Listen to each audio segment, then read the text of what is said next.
اچھا حضرت، بریک پہ جانے سے پہلے جیسے میں نے عرض کیا، پچھلے پروگرام میں ہم نے اغوا کے بارے میں باتیں کی تھی کہ جنات بھی کیا اغوا کر لیتے ہیں، اغوا برائے تاوان. تو یہ بتائیں کہ جنات ہمارے انسانوں کی زندگی میں آتے ہیں یا گھروں میں آ کے کوئی چوری چکاری بھی کرتے ہیں، اور اگر کرتے ہیں تو ان کو پکڑنے یا ان کو بھگانے کے کیا طریقے ہیں، اور آیا حدیث میں ایسی کوئی روایتیں ملتی ہیں کہ جنات نے چوریاں کی ہوں، ان کو پھر پکڑا گیا ہو یا ان کو کیسے بھگایا گیا ہو؟ اچھا دلچسپ سوال ہے، اور احادیث میں متعدد واقعات آتے ہیں کہ یہ چوریاں کرتے ہیں باقاعدہ، اور آج تک کرتے ہیں کہ چوریاں کرتے ہیں. چنانچہ صحیح بخاری کی حدیث ہے کہ حضرت ابو ہریرہ رضی اللہ تعالیٰ عنہ فرماتے کہ مجھے رسول اللہ صلی اللہ علیہ وسلم نے زکوٰۃ فطر کی نگرانی کے لیے مقرر کر دیا. غلہ اور اناج آیا ہوا تھا اہل اسلام کے لیے، تو میں رات میں نگران تھا، اس کا نگہبان تھا. تو دیکھا کہ کوئی آنے والا رات میں آیا اور اناج وہ لپیں بھر بھر کے اناج اکٹھا کر رہا ہے. تو میں نے دیکھا، میں نے اس کو پکڑ لیا کہ تو کون ہے؟ تو اس نے منت سماجت کی، میں بڑا عیالدار ہوں، غریب ہوں، مفلس ہوں، ضرورت مند ہوں، تو مجھے معاف کر چھوڑ دو. تو مجھے ترس آیا، میں نے اس کو چھوڑ دیا. تو صبح رسول اللہ صلی اللہ علیہ وسلم نے پوچھا، ابو ہریرہ تمہارے رات کے قیدی کا کیا ہوا؟ تو میں کہا ہاں وہ ایک شخص آیا تھا تو میں نے چھوڑ دیا اس کو، اور اس نے کہا کہ آئندہ نہیں آؤں گا. کہا کہ وہ جھوٹ بولتا ہے، پھر آئے گا. اگلی رات پھر آ گیا، وہ اسی طرح غلہ سمیٹنے لگا. تو میں نے پھر پکڑ لیا اس کو، کہا کہ تجھے اب میں رسول اللہ صلی اللہ علیہ وسلم کے سامنے پیش کروں گا. کہا کہ اس نے مجھے معاف کر دے، میں غریب ہوں، مفلس ہوں، عیالدار ہوں، آئندہ نہیں آؤں گا. پھر چھوڑ دیا. صبح رسول اللہ نے پوچھا کہ کیا ہوا تمہارے قیدی کا؟ تو کہا کہ وہ تو پھر منت سماجت کرنے لگا، میں نے اس کو چھوڑ دیا. کہا کہ وہ بڑا جھوٹا ہے، پھر آئے گا. تیسرے دفعہ پھر آیا. اس دفعہ میں نے اس کو پکڑ لیا اور کہا کہ اب تو میں ضرور لے کے جاؤں گا. کیوں؟ اس لیے کہ 3 دن سے تو جھوٹ بول رہا ہے اور تو پھر آ جاتا ہے. اس نے کہا اچھا میں تمہیں بڑی ایک پتے کی بات بتاتا ہوں، تو اس پر مجھے چھوڑ دینا. کہا کیا ہے؟ وہ یہ ہے کہ میں تمہیں ایک ایسی چیز بتاتا ہوں کہ اگر تو وہ پڑھ لو تو پھر کوئی بھی شیطان جن جو ہے تمہارے مال کے قریب نہیں آ سکتا. اور اس نے کہا کہ وہ یہ ہے اللہ لا الہ الا هو الحی القیوم. پوری آیت الکرسی بتائی کہ آیت الکرسی اگر تم پڑھ لو تو اللہ تبارک و تعالی رات میں ایک محافظ تم پر مقرر کر دیتا ہے، اور کوئی شیطان اور جن صبح تمہارے گھر میں داخل نہیں ہو سکتا. تو صبح کو رسول اللہ صلی اللہ علیہ وسلم نے پھر پوچھا کہ تمہاری قیدی کا کیا ہوا؟ تو ابو ہریرہ رضی اللہ عنہ فرماتے میں نے سارا قصہ بتایا تو آپ مسکرائے. فرمایا کہ تھا تو وہ جھوٹا لیکن سچی بات کہہ گیا کہ واقعی آیت الکرسی میں اللہ تبارک و تعالی نے نشان رکھی ہے. چنانچہ ایسے ہی واقعہ معاذ بن جبل رضی اللہ عنہ کے ساتھ پیش آیا، ابی بن کعب کے ساتھ پیش آیا.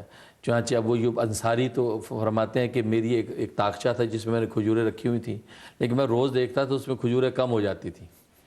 تو میں نے رسول اللہ صلی اللہ علیہ وسلم کو جا کے عرض کیا کہ کھجوریں کم ہو رہی ہیں، حالانکہ میں اتنا کھاتا بھی نہیں اس میں سے. تو حضرت صلی اللہ علیہ وسلم نے فرمایا کہ تم جو ہے رات کو یہ پڑھنا، بسم اللہ عجیب رسول اللہ صلی اللہ علیہ وسلم، یہ پڑھنا. تو چنانچہ کہتے میں بیٹھ گیا تو کوئی آنے والا آیا تو میں نے یہ پڑھا بسم اللہ عجیب رسول اللہ، یہ کہا اور میں نے اس شخص کو پکڑ لیا، اور وہ جن تھا. اچھا یہ کیسے پتہ چلا حضرت کہ وہ جن تھا؟ وہ ایک سایہ جب سامنے آیا تو جب کیونکہ حضور صلی اللہ علیہ وسلم نے بتا دیا ان کو، حدیث میں بتا دیا کہ وہ اصل میں ایک جن ہے، وہ تمہارے مال کی چوری کرتا ہے. تو انہوں نے پوچھا کہ اس گرفتار کیسے کروں؟ تو آپ نے فرمایا کہ یہ پڑھنا بسم اللہ عجیب رسول اللہ. تو یہاں جب وہی پڑھا کہ بسم اللہ عجیب رسول اللہ، اس کا ترجمہ یہ ہے کہ اللہ کے نام کے ساتھ تو رسول اللہ کے سامنے جا کر پیش ہو. اچھا تو یہ جب کہا تو اس کو گرفتار کر لیا. تو اس نے منت سماجت کی تو ان کو ترس آئے، انہوں نے چھوڑ دیا. تو اسی طرح 3 دن یہ واقعہ پیش آتا رہا. تو نبی کریم صلی اللہ علیہ وسلم نے فرمایا کہ وہ جھوٹا ہے، وہ پھر آئے گا. تو جب تیسری دفعہ گرفتار کیا تو اس نے بھی یہی کہا کہ تمہیں میں ایک چیز بتاتا ہوں، اور وہ ہے آیت الکرسی. اگر آیت الکرسی تم لوگ پڑھ لو تو تمہارے مال میں کوئی جن اور کوئی شیطان تصرف نہیں کر سکتا. تو اس طرح کے واقعات. اور بعض روایتوں میں سورہ بقرہ کا آخری رکوع بھی بتایا کہ سورہ بقرہ کا آخری رکوع اور آیت الکرسی پڑھ لیں تو اس سے تمہارے مال محفوظ رہتے ہیں.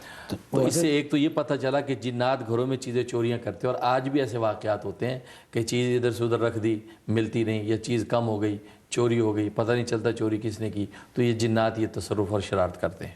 اور دوسرا یہ پتہ چلا کہ رسول اللہ صلی اللہ علیہ وسلم کے زمانے میں بھی جنات کے حوالے سے جو مشکلات پیش آتی تھی تو صحابہ رسول اللہ صلی اللہ علیہ وسلم کے پاس جا کے اس کا حل پوچھتے تھے. جیسے آج بھی ماہرین جو ہیں اور اسی علماء ربانیین کے پاس لوگ آتے ہیں جنات کے حوالے سے ان کے اپنے مسائل کو رکھتے ہیں ان کے سامنے اور اس کا وہ حل پیش کرتے ہیں، تو گویا کہ جنات کے حوالے سے علاج معالجہ یہ سنت بھی ہے اور صحابہ کرام نے نبی پاک صلی اللہ علیہ وسلم سے یہ تربیت لی ہے۔ تو حضرت یہ کوئی ضروری نہیں کہ انسانی شکل میں آئیں چوری کرنے کے لیے؟ ضروری نہیں ہے، اس لیے اسے ابی بن کعب فرماتے اپنی روایت میں کہ میں نے ایک بالغ لڑکے جتنا جانور دیکھا جس کو میں نے گرفتار کیا، تو اس کو میں نے کہا کہ اپنا ہاتھ میرے ہاتھ میں دے، جب اس نے ہاتھ دیا تو اس کا ہاتھ ایسے جیسے کتے کا ہاتھ ہوتا ہے اور اس کے ہاتھ کے اوپر بال ایسے تھے جیسے کتے کے بال ہوتے ہیں، تو اس طرح کا وہ سراپا تھا، ایک خاص قسم کے جانور جو ایک بالغ لڑکے جتنا، تو مختلف شکلوں کے اندر چیزیں آتی ہیں اور یہ باقاعدہ چوری کرتے ہیں۔ تو حضرت اگر ہمارے ساتھ کوئی ایسا واقعہ ہو جیسے آپ نے فرمایا کہ حضور صلی اللہ علیہ وسلم نے یہ دعا بتائی تھی، کوئی آئے جن چوری کے لیے ہم یہ دعا پڑھیں اور اس کو پکڑ لیں، تو اس کو پھر کیا کریں؟ پولیس کے حوالے کریں یا آپ کے پاس لیں؟ وہ خود آپ اس سے معاہدہ کریں، کوئی بھی معاہدہ کریں کہ بھئی دیکھو ہم دوبارہ تم نے نہیں آنا، ہمیں نہیں ستانا تم نے، تو کچھ بھی بتایا گیا جیسے خود آیت الکرسی شیاطین نے بتائی کہ اگر آیت الکرسی کا اہتمام رکھیں گے تو دوبارہ ہم نہیں آئیں گے، تو کوئی بھی آپ معاہدہ ان سے کر سکتے ہیں۔ اچھا جی، تو ایسا بھی کر سکتے ہیں کہ اب تم ادھر ہی رہو، ہمارے کام شام کرو؟